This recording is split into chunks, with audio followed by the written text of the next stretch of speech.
Halo guys, ketemu lagi bersama Hadi di Unbox Edik. So, di tangan gua kali ini udah ada Xiaomi 11T Pro yang udah gua pakai selama beberapa minggu, dan di video kali ini gua mau sharing pengalaman gua bersama dengan HP ini yang gua rasain ya selama gua menggunakan si Xiaomi 11T Pro ini. Yang pertama gue mau bahas adalah tentu aja yang kelihatan di mata kita, yaitu soal desainnya.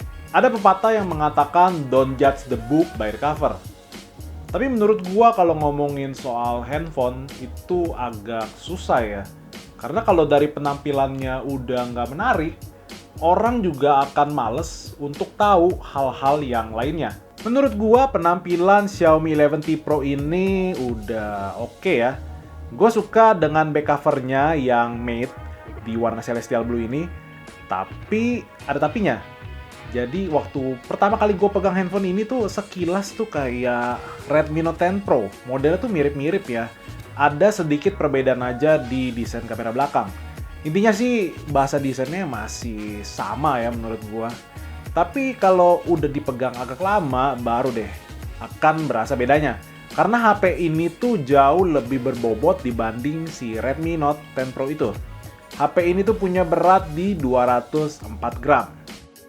Nah, ngomongin soal desain nggak lepas dengan ngomongin soal build quality-nya. Soal build quality menurut gua HP ini masih oke. Kokoh, walaupun ya nggak kokoh-kokoh amat sih. Tapi cukup berbobot menurut gua. Soal material ini sebenarnya agak gemesin sih menurut gua. Ada beberapa komen di video unboxing gua yang bilang HP ini tuh jelek karena frame dan back covernya plastik. Gua sempat ngomong juga di video unboxing kalau yang gua rasain sih sebenarnya frame-nya tuh metal walaupun nggak punya garis antena. Dan back covernya itu menurut gua itu glass ya. Akhirnya karena gue penasaran, gue coba cari dari YouTuber lain yang udah bongkar HP ini. Dan akhirnya gue dapet jawaban yang pasti. Jadi kalau masih ada yang ngomong kalau back covernya dan frame-nya dari plastik. Setelah ngomongin desain, handphone Xiaomi tentu aja nggak lepas dari ngomongin speknya. Snapdragon 888 dikombinasikan dengan RAM 8GB dan storage 256GB. Ada juga yang versi 12GB RAM ya. HP ini tuh jadi HP dengan prosesor Snapdragon 888 termurah untuk saat ini.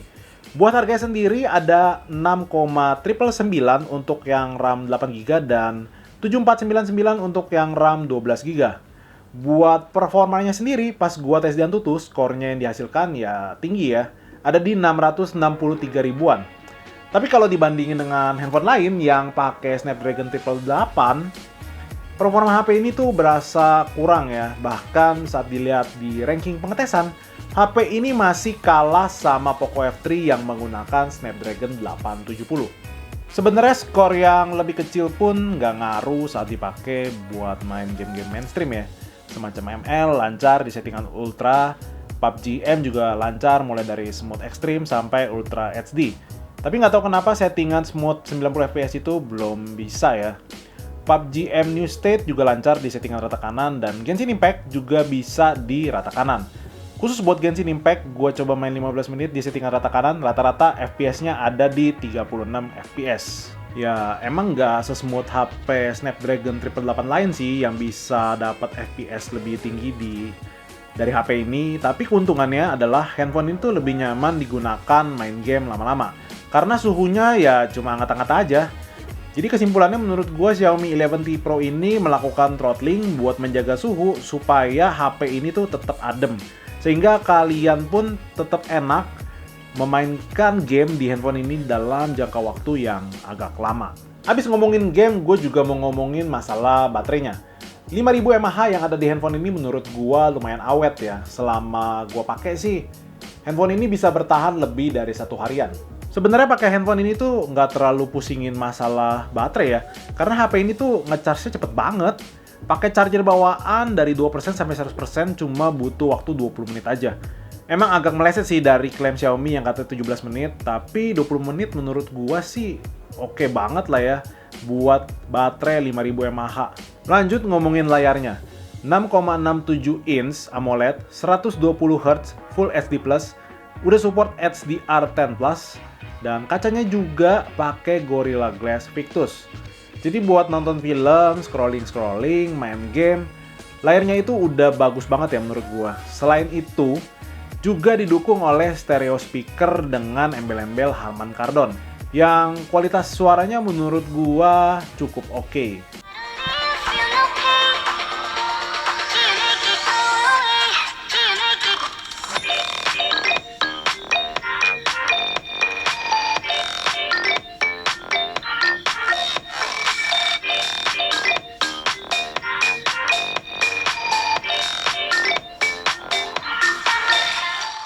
Nggak lengkap kayaknya kalau ngomongin handphone, tapi belum ngomongin kameranya.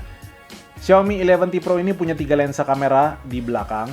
Lensa utama 108 megapiksel dengan f1.8, lensa ultrawide 8 megapiksel f2.2, dan lensa telemakro 5 megapiksel f2.4.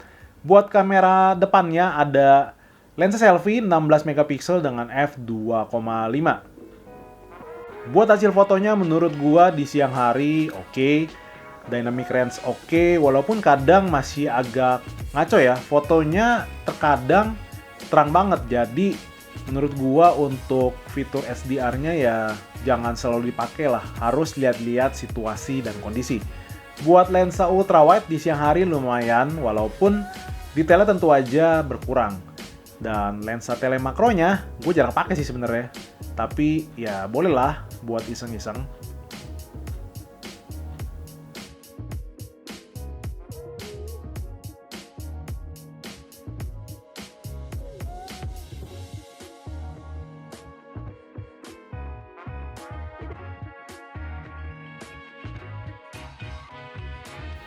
Buat hasil foto di malam hari masih lumayan oke, asal kondisi cahaya nggak gelap-gelap amat ya.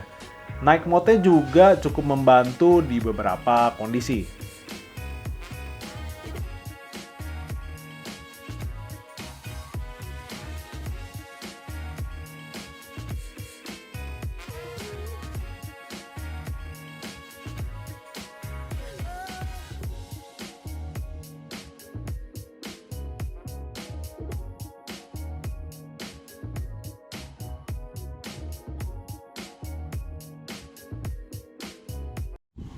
Ini adalah contoh perekaman dari Mi 11T Pro di resolusi 4K 30 fps. Dia mentok sampai 8K 30 fps, tapi 8K-nya agak nggak bagus ya. Jadi menurut gua maksimalnya sih oke di 4K aja ya. Gimana kestabilannya? Hasilnya bagaimana? Sekarang kita mau cobain yang 60 fps. Kalau ini adalah perekaman 4K 60 fps, bagaimana? Apakah masih stabil?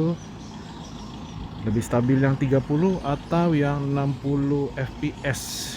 Coba kalian tulis di kolom komentar di bawah.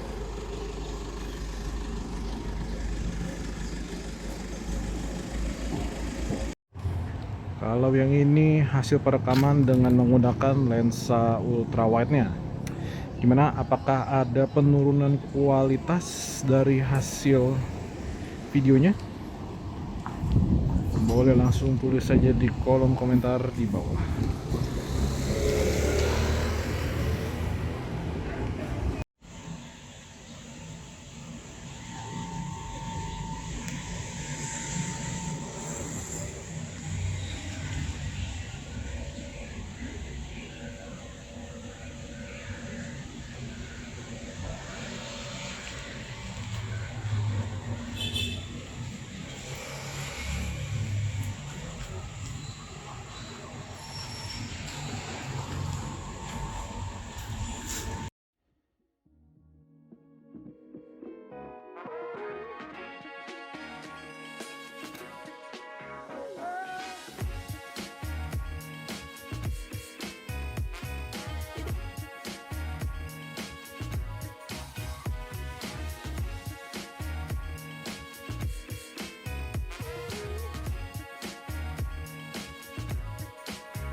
Ada fitur tambahan di handphone ini yang lumayan gue suka ya.